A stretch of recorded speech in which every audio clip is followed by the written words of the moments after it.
Hi everyone, and welcome to the Fake Love and Flying Monkeys podcast. My name's Nova Gibson and I am your host. My area of expertise is in supporting victims and survivors of narcissistic abuse and other toxic relationships. I'm the principal counsellor at Brighter Outlook Narcissistic Abuse Counselling Service, and I'm also the author of Fake Love, Understanding and Healing from Narcissistic Abuse.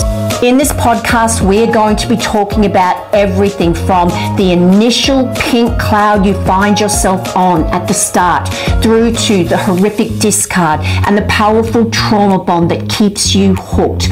So take your imaginary seat on the roller coaster that is narcissistic abuse, and don't forget to subscribe to this podcast so you never miss an episode of Fake Love and Flying Monkeys. Hi everyone, Nova here. Welcome to another episode of Fake Love and Flying Monkeys. I'm going to be talking about some physical symptoms of narcissistic abuse in this episode. Now, the reason that I wanted to do this episode was because I hear about it so much from my clients, where people are telling me their body is telling them that they've got to get out of this abuse. Their body is starting to break down because of those continual stress hormones pumping through your body that, you know, keep you safe, but being in that survival state for so long with no break. That's what's happening to your body. Your body is eventually going to give out. And I'm no doctor, so please don't take my word as gospel, but it kind of makes sense when you think about it, that your body can only handle, being in that constant state of fight or flight for so long that uses up so much energy that it's going to need a break. And I think that it does this by making you sick. Now, I'm going to be talking about 6 physical symptoms in particular, and I know there will be loads more because everyone is different and everyone has their own genetic makeup and their own threshold for being able to put up with that chemical cocktail for so long and that toxic environment. But these 6 symptoms are ones that I hear of regularly, and I'd love to hear from you guys about how narcissistic abuse affected your physical well-being. Now, the first one is one that I have a lot of experience with. So letting a few little secrets out there today about something that I have been dealing with. Now, I have been a big teeth grinder my entire life. I remember when I was a little child, I would just be sitting there thinking about something, and my mother would tell me that I was grinding my teeth, and I didn't even know that I was doing it. And I'd have a sore jaw all the time. Now, that only got worse as I got older.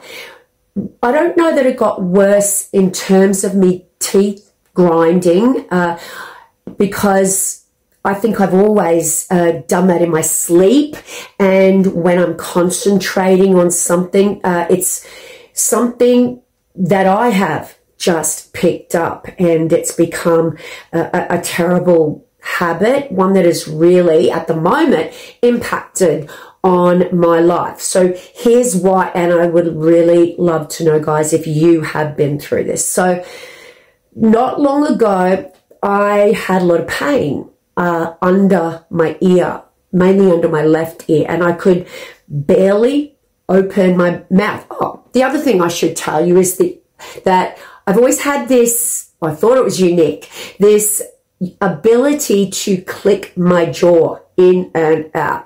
And it was a bit of a party trick when I was going growing up, and I used to gross a lot of people out because I could just clonk it from side to side. And I thought everyone could do it, but apparently not. So I'll get onto that later. But yeah, not long ago, I had a lot of pain in my jaw under my ear. I didn't know that it was my jaw. I thought I had an earache. But the thing that made my doctor suspicious, because it was quite severe, was that I couldn't open my mouth properly. And if I did, I would get to a certain point, and then to get past that point, it would just send this shooting pain through my head, where it was kind of like I would break a seal, and then I would be able to open my mouth up just normally to chew. And I just thought it would go away, and it didn't. So it got worse. It got much worse, to the point I was nearly in tears. I was taking Nurofen, ibuprofen, you might call it if you're outside of Australia, regularly. And finally went to the doctor, and he said it was pretty severe, and referred me to a maxillofacial cranial. Oh gosh, guys, I can't think of it just now, but a maxillo-cranial facial, something like that. A specialist who only deals with jaws, apparently. I didn't know that there were people that just dealt with jaws. Once again, he said, yes, it's pretty severe. So he sent me to get an x-ray, and two different sorts of x-rays. One, I can't think of the name of it either, where you go through the big tunnel. That was a bit scary because I'm a bit claustrophobic. And another x-ray, and what was determined was just the constant grinding had created a lot of swelling in that area. There was a lot of fluid there, and it looked like a disc had slipped. So basically, my jaw was put on bed rest. I could not chew for 2 weeks. I had to just basically sip soup, and it was a pretty miserable time. I was dying to eat steak by the end of that 2-week period. But at the end of that 2 weeks, it was no better. It did nothing. So the next step was either surgery or Botox. Now, I have nothing against people who get Botox. In fact, I am so in favor of doing anything that makes you feel good, as long as you're not doing it to please someone else and it does make you feel better. Nothing against it. I had just never had it. And Botox apparently, and by the way, guys, this is called TMJ. That's what this jaw disease is called. The Botox that was suggested, which was so expensive, oh my goodness, was the way he explained it was that if you break an ankle, if you damage the ligaments in your ankle, then you get it in a cast, you put it up and you rest it so the swelling goes down. Now, you can't do that with your jaw. So you can't rest it because, you gotta eat, and, you yawn and you laugh and you do all these things that you don't even know you're kind of opening your mouth. So what the Botox does is that it relaxes those muscles. So it's like giving them a rest so that the swelling will go down, the pain will go away, and they would try and rectify that situation before surgery. So what happened? Well, it was probably 3-4 months ago, actually. Now, it definitely helped. It certainly didn't make it perfect, and I don't know that I would do it again. And I'm not telling you not to do it if this is you. It just it was not a perfect solution for me, so I'm really just trying to isolate and rest it. But what it did do, and maybe some of you have noticed this, because I know my friends have, it changed the shape of my face. He said it would, and I went, oh, yeah, how much difference can it make? But many of you will know, because you've seen me in the social media for, gosh, over 10 years now, 12, 13 years. And, I've always had people comment on the fact that I've got this big European square jaw. It's a family trait. It's hereditary. And I've always had that big square jaw. Now, I nearly fell over when I saw a photo of myself, and the difference was phenomenal, and I didn't like it. Not that I didn't like having a slimmer face, but I just wanted my old face back. It really made a huge difference from when before I had the Botox and after. I was shocked.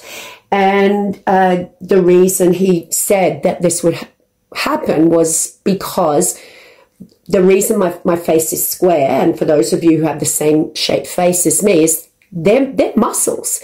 That's the shape of my face. If you've got muscly legs, you've got, extra muscle on your legs. And I had muscle on my face, and I guess my skull and mandala would have also been geared towards being that shape, but they withered away, basically. Now, good news is it'll come back when the Botox wears off.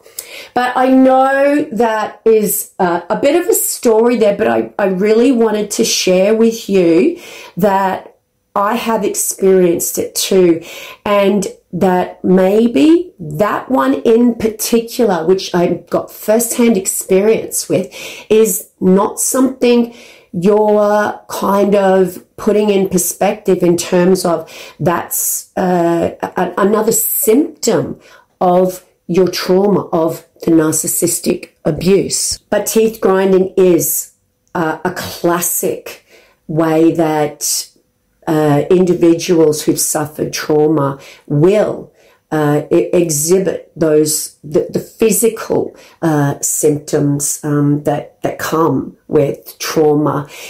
Some people, chew their nails down to the stub. People grind their teeth. Some people pull their hair out.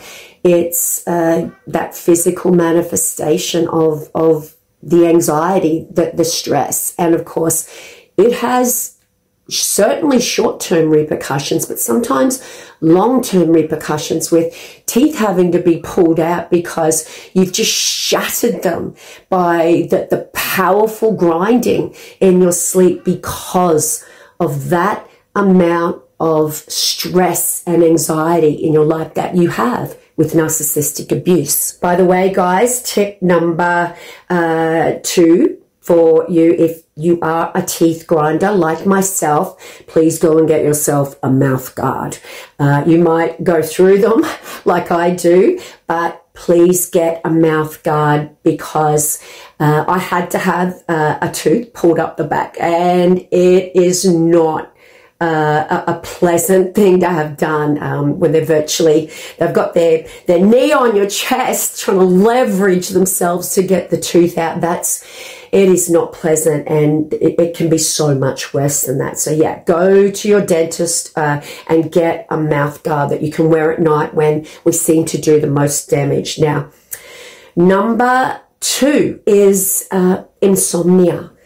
How many of you out there suffer with just lying awake at night with your brain just not being able to stop your mind, your brain on overdrive, where you're having those conversations in your head, and you do anything to be able to sleep, but you just can't switch off. You're wondering what they're doing perhaps, And it really is a maddening thing not to be able to sleep. And then perhaps, you go to your doctor and you get some sleeping pills, and, they're so easy to get addicted to.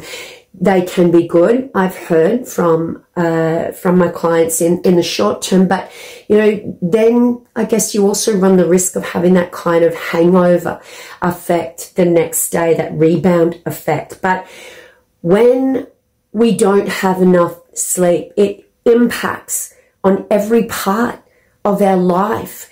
We don't do we're not as productive at work. We're tired, we're cranky, we're irritable, and we get run down. When you get run down, you get colds, you get the flu, you get COVID, you get sick. So insomnia is a big one. So guys, if that's something that you're experiencing, you're not on your own, go to your GP, go to your naturopath, and really look at, besides talking to your therapist and engaging in your self-care, look at some strategies right before bed, like meditation, yoga, just some exercises, not too, I guess, quick in terms of being close to your bedtime, because then you can be wide awake often. But yeah, really just investigate some strategies from those professionals that can help you get that good night sleep again. And I think emptying your mind before you go to bed, journal, get those thoughts out on paper. Empty your mind so it doesn't have to think about them anymore. But I think sleep is a big one, because it can lead to so many other physical ailments. And if you don't have enough sleep, you can't be as productive as you once were, or you want to be. If you're not as productive, you get depressed. It makes you sad. You get down. When you get down, you don't feel like doing anything for your self-care, exercising, things like that. And it just has this cyclical effect. So yes, sleep is something that you really have to prioritize when you're looking at how to heal from your abuse. Number 3 physical symptom is gaining or losing weight. Now, I've heard of both from my lovely clients in my practice. Some will put on weight, and for some people, when they've got that amount of stress in their life, the weight will just absolutely fall off them, and they will lose 10 kilos very, very quickly. Now, once again, I'm not a doctor, so I'm simply coming from a layman's perspective here, and a very, very general understanding of why this happens. But some people deal with the trauma in their lives by trying to fill that void and trying to heal the wound and make themselves feel better, fill themselves up with things like alcohol, cigarettes, shopping, food. Some people turn to food, and it fills them up for a brief time. It distracts. It's never about the actual food. It's about getting rid of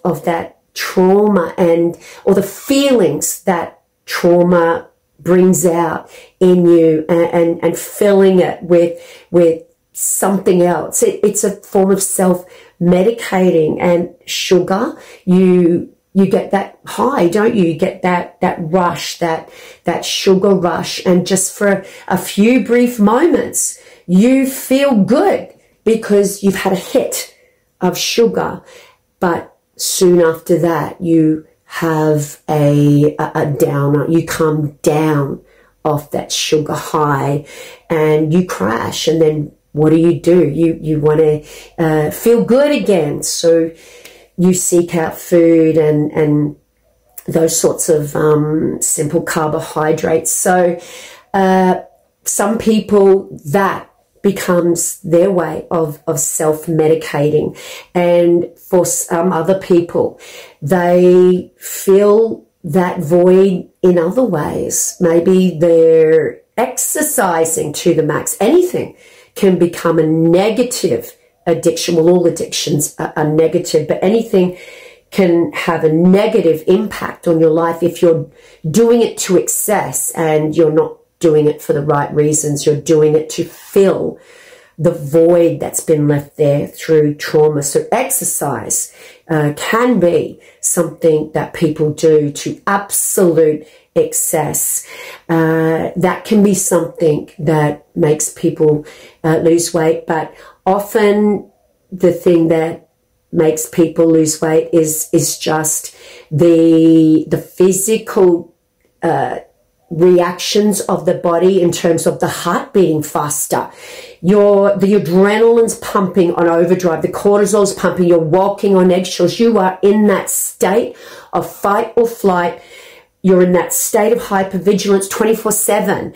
And if your heart is beating that fast, if your metabolism is on overdrive all the time, then it stands to reason that you're, number one, not going to feel like eating, because it's like you're exercising 24 hours a day, and also because you're just having those physical symptoms such as your heartbeat, your hypertension, you're breathing rapidly, all of that which is just going so fast, that is going to put you in a state where you're burning more fuel.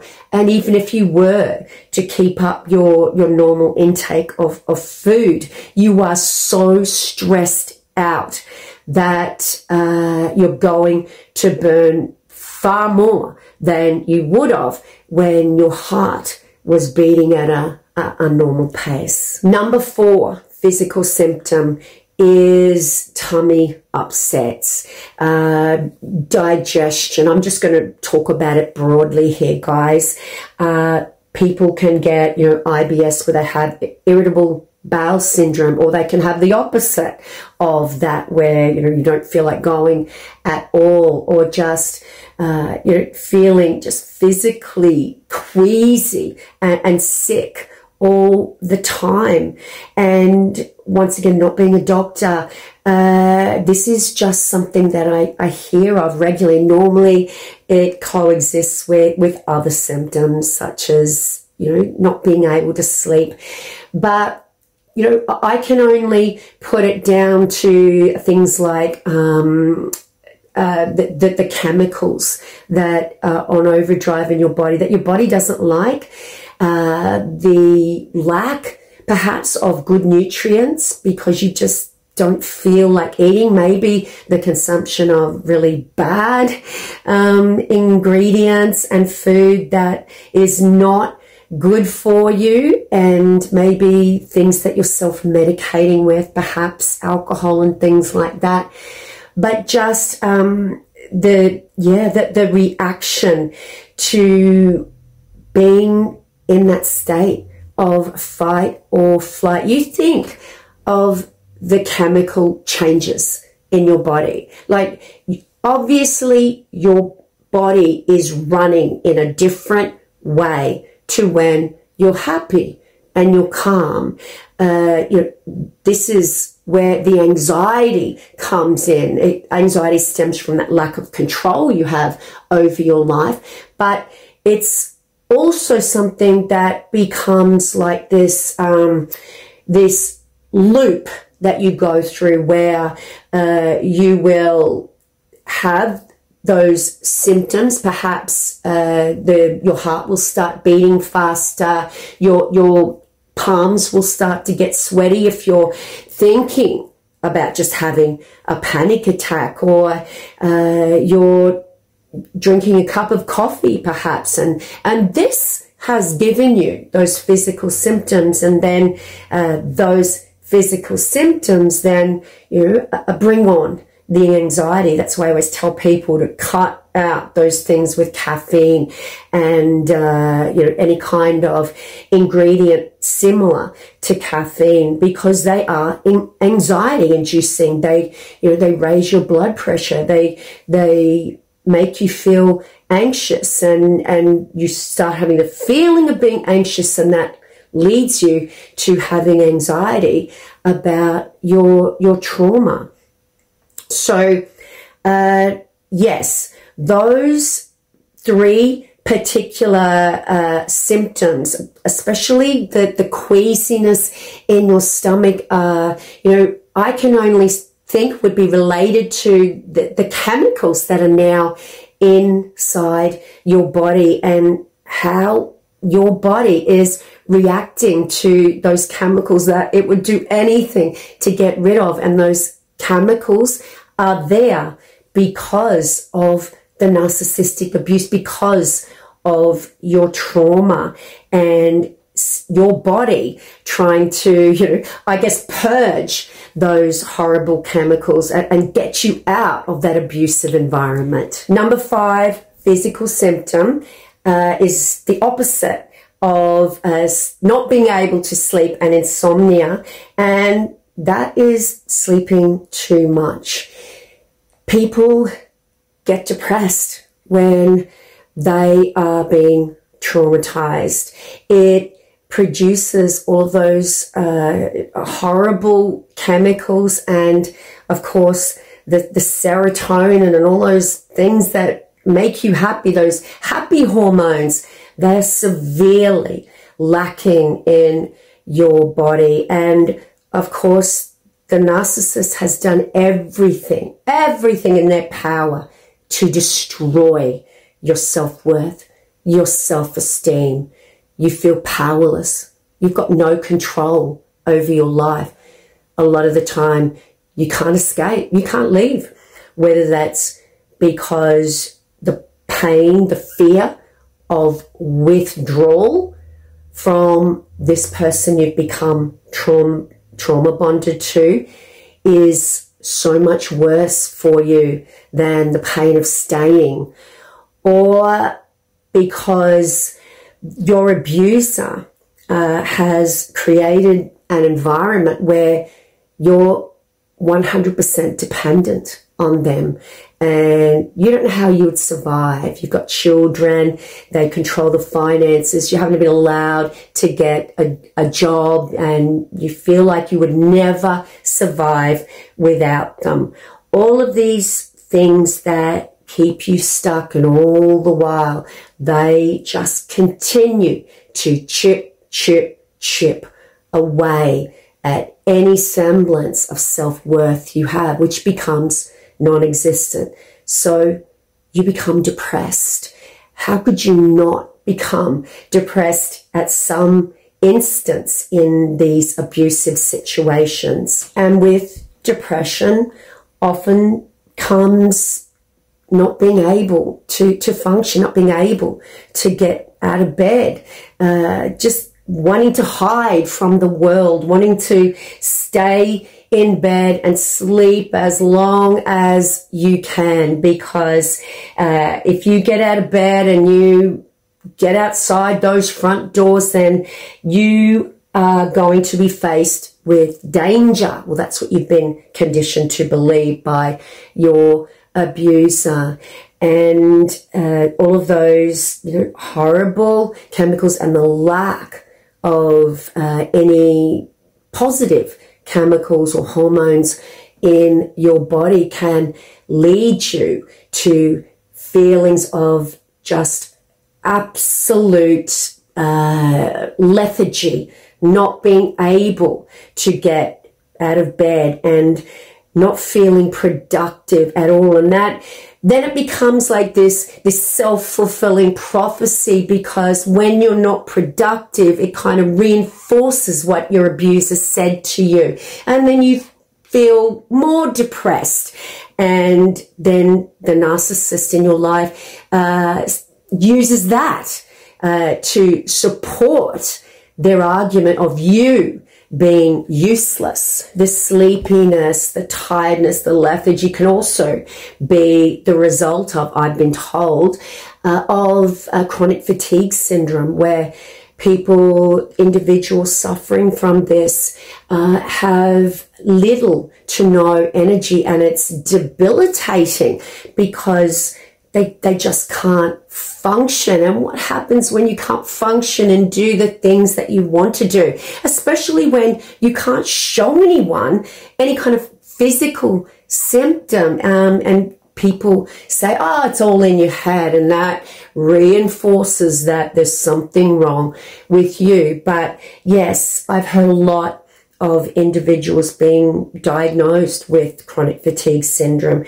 where they're just tired and sleepy all the time. They can't engage in the activities that they once did.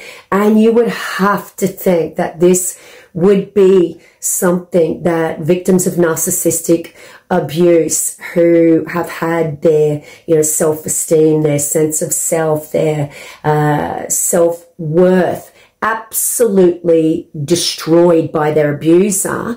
And of course, with that comes an absolute depletion of any of those hormones, chemicals that make us happy and give us energy. Number 6 physical symptom of narcissistic abuse is the old cold and flu and worse.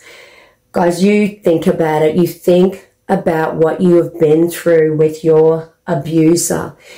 You are in a constant state of fight or flight when you are with a narcissist, and you don't even know it because it becomes your normal. If you can imagine that feeling that you would have if you were in the dark walking through the woods and you knew there was something out there and you just had to be hyper vigilant, looking over your shoulders all the time. That feeling of being alert to danger, with the heart pumping faster and all of the other ways that your body responds to that fear, which keeps you safe in those instances. You're like that all the time. So once again, not being a doctor, but I would imagine that your body can only handle so much. And if everything is working overtime, the heart's beating faster all the time, you're breathing faster, your metabolism is on overdrive, and you've got that massive anxiety, you're walking on eggshells 24/7, your body is going to want a break. And I think that when those illnesses come along, and I'm sure that you will be able to tell me of much worse than that, but your body is going to get run down. It's like your body's way of telling you, get out. This is making you sick. You start to get colds and flus all the time, where other people aren't getting sick all the time. You are, because you haven't got that resistance anymore. Everything's on low. On your tank is empty, and you haven't got those forces to fight off those germs. So you start getting sick, and that they're just general ones, although the flu can be very, very dangerous. But colds and flus and the like, they're things that if you're getting them regularly and you're in that trauma zone, I think that's your body's way of saying to you, you're run down. And the reason you're run down is because basically you are running a marathon where you cannot stop. You cannot get off this treadmill, and your body is telling you to get off, but you can't. So yes, please, if this is what's happening to you guys, please go and get a checkup at your local doctor. It can't hurt. First of all, get out, please. Talk to a local community centre or a DV shelter if you're finding it difficult to leave. Reach out to the people who love you and support you. Find someone, but please get out if you possibly can. Leaving, going no contact is the first step, but if you are there and you can't get away just yet, then please go and see a doctor. I want you to do that if you have escaped, that's for sure, but go and see a doctor, get a checkup. It can't help. Go and get your blood work done. Just put your mind at ease and start planning your escape and make your self-care your number one focus. And remember, if you do have children, you can't look after them in the way that you want if you're putting you number two. The children don't want a perfect mum or dad. They want a happy one. And that brings us to the end of another Fake Love and Flying Monkeys episode. Guys, I would really love to hear your stories of how narcissistic abuse affected you on a physical level. I've heard of many other physical ailments that victims suffer from, but they're just the 6 I chose for this video. So I hope that you don't feel so alone in hearing those, because they are very, very common. So until the next episode, guys, if you'd like to have a one-on-one session with me, I do Zoom counseling sessions worldwide. Just see my website in the description. And as always, guys, grab your copy of my best-selling book, Fake Love, Understanding and Healing from Narcissistic Abuse. You'll also find that in the description. On that note, it's bye from me for now. Until the next episode, please remember, you are worthy of love, and you are so worthy of more than a lifetime of fake love and flying monkeys.